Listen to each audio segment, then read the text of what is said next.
Okay, it's 4 o'clock. It's time for the meeting. The meeting has been noticed. I'm going to call the meeting to order. We will begin with a comment section. I would ask those who have a comment to make come use a microphone here. I would also ask that we maintain a little more decorum than we did last time and speak civilly. If you have an issue, you're more than welcome to give that issue in a civil manner. We'll open for public comments. The first person I have on the list is George Rapson.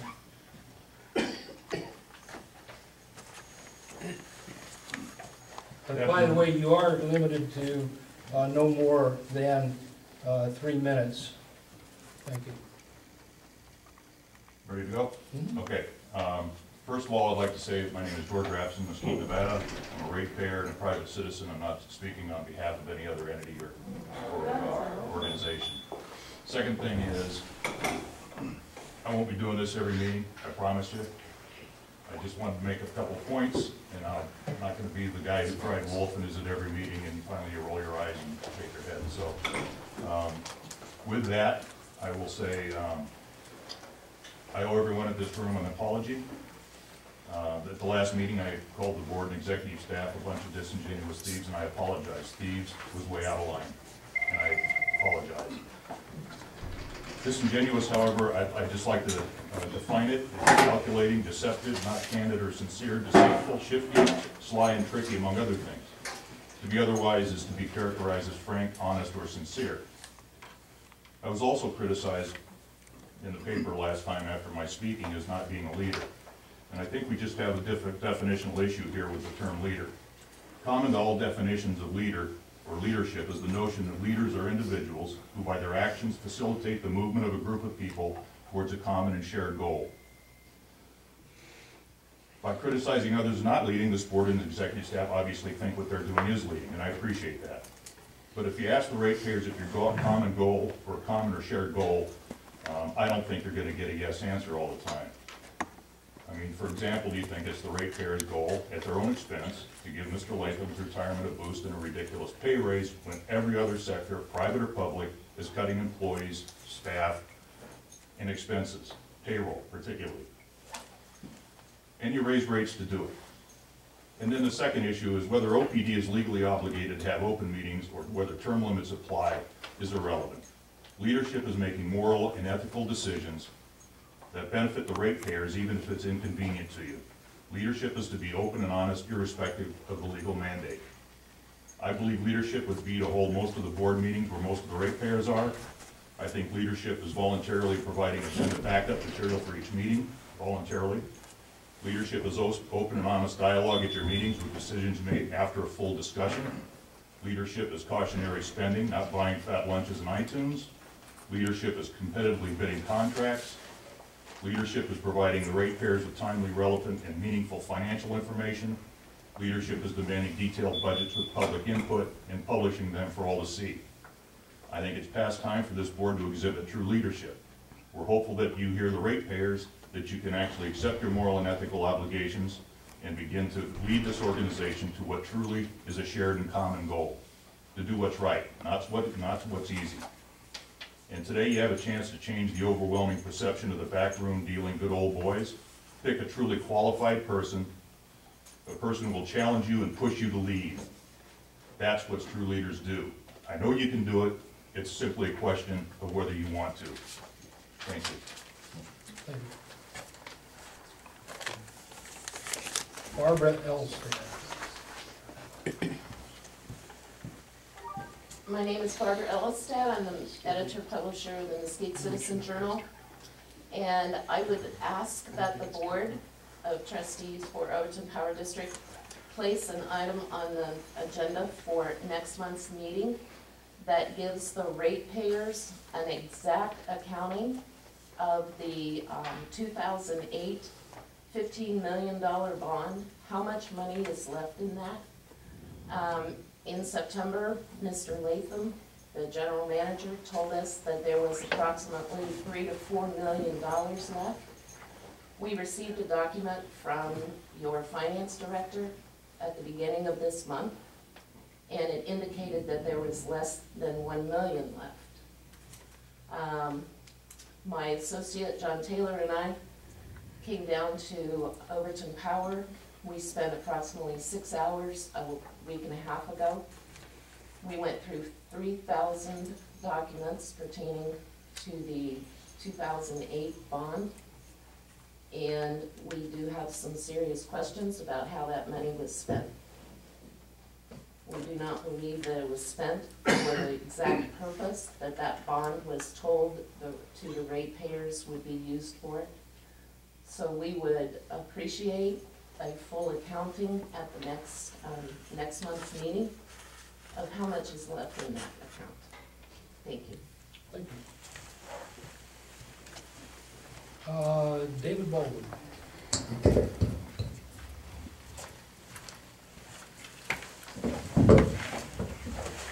David Baldwin, I'm a resident of Mesquite. I am here to speak. I'm one of the applicants to replace the board.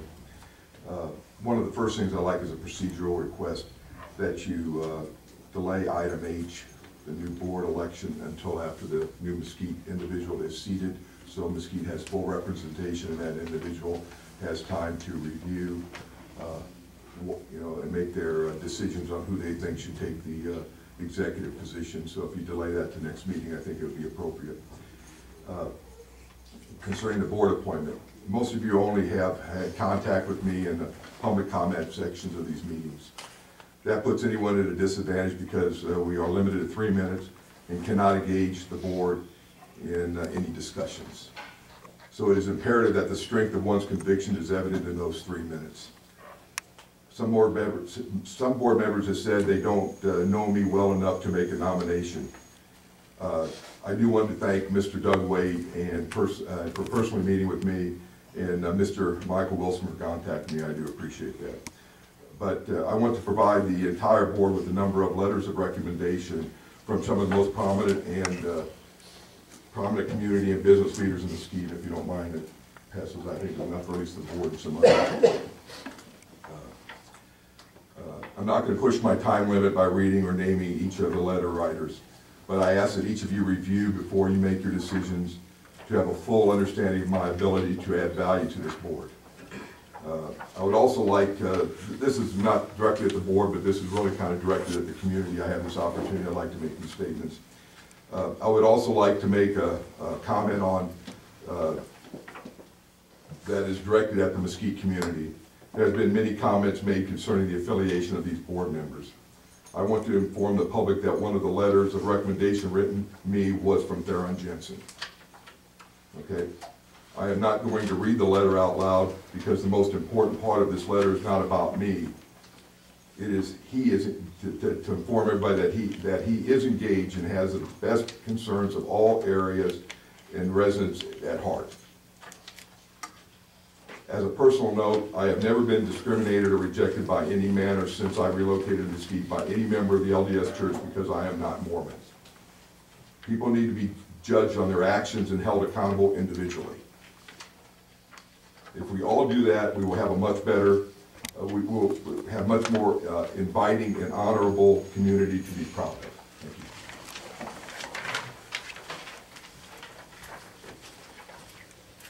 you. Don Muse. I'm Don Muse, but I want to pass on it. Okay. Linda Perkowski? Perkowski. Hi, I'm Linda Perkowski. I've been a resident here in Mesquite for over 20 years. And I'm also an employee of Overton Power. I'm not here representing Overton Power. I don't have authority to do that. I'm on vacation, actually, right now. I felt it was important to come in and give you my voice of sort of support. I realize you all have been in the middle of some controversy here. As a ratepayer, I feel you've done an excellent job for the community and for the customers. I know for one, I am very, very thankful that my rates that I pay for my electric bill are lower than Valley Electric, they're lower than Nevada Energy. And I appreciate that. And I fully, and I think I'm in the majority because you all have been voted in, with one exception, by the majority of the citizens of Mesquite. And I feel like the majority of Mesquite supports you. And I appreciate it. Thank you. Thank you. Mr. Trent Graves. Chairman, I'd also like to pass. Okay. John Taylor.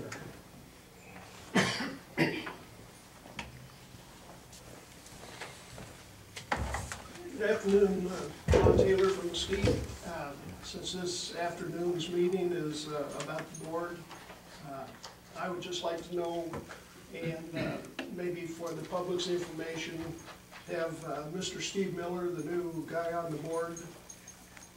I don't even know who he is, but if he could stand up during the meeting sometime, maybe during... We'll introduce him during the Okay. chairman's. And have him talk a little bit about himself, what his qualifications are to be on this board, and maybe what his ideas are about addressing issues for the board. Thank you.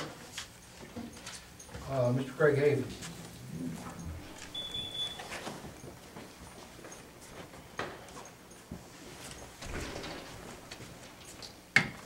First of all, thank you for holding the meeting up here. I appreciate that. I attended your last board meeting and requested you do that, and I appreciate that.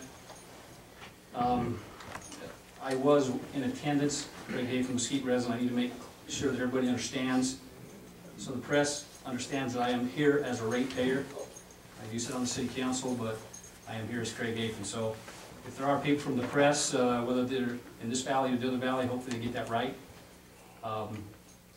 You guys are elected. So regardless of whether you believe or don't believe or whatever about open meeting laws, it's in your best interest to inform the public. I can have the conversation about leadership with Delmar. I don't feel like I owe anybody an apology. I thought I was respectful, and if anybody that was there disagrees, I'd sure like to have that conversation with them. I do appreciate the process this time of how you will fill the vacant Mesquite seat, but I simply ask that as you make decisions and consider things that face OPD, that you consider the ratepayer. You saw the November elections and the things that were voted on about the school bond and those things and what the people felt about that. No disrespect to the person that stood up about the rates. I think your rates, I agree with what she said, but if you want to compare Dixie Escalante and balance that out, not only with rates, but also general managers' pays and those kind of things, that I don't know whether that was considered when you considered the 40% increase for Mr. Latham. I think if we're going to consider all factors, we ought to consider the ones that might not be favorable to us. And at some point, I know from the last meeting, there was going to be a conversation held with some of the officials and maybe electeds with Valley Electric, if you could report on that, if that's something you can disclose to the public, how that meeting went. Yeah, but I can report. Thank you. You know, I know a lot of the individuals that work for OPD. I know all of you. I have no hard feelings towards anyone. If that came across, that was not the intent. But you know, when we get elected to positions, you know, we need to have thick skin and not take some things personally. But once again, thank you for holding this here. And as you consider the applicants tonight, I hope that you select the person who will do the ratepayers the best job. Thank you. Mike Young.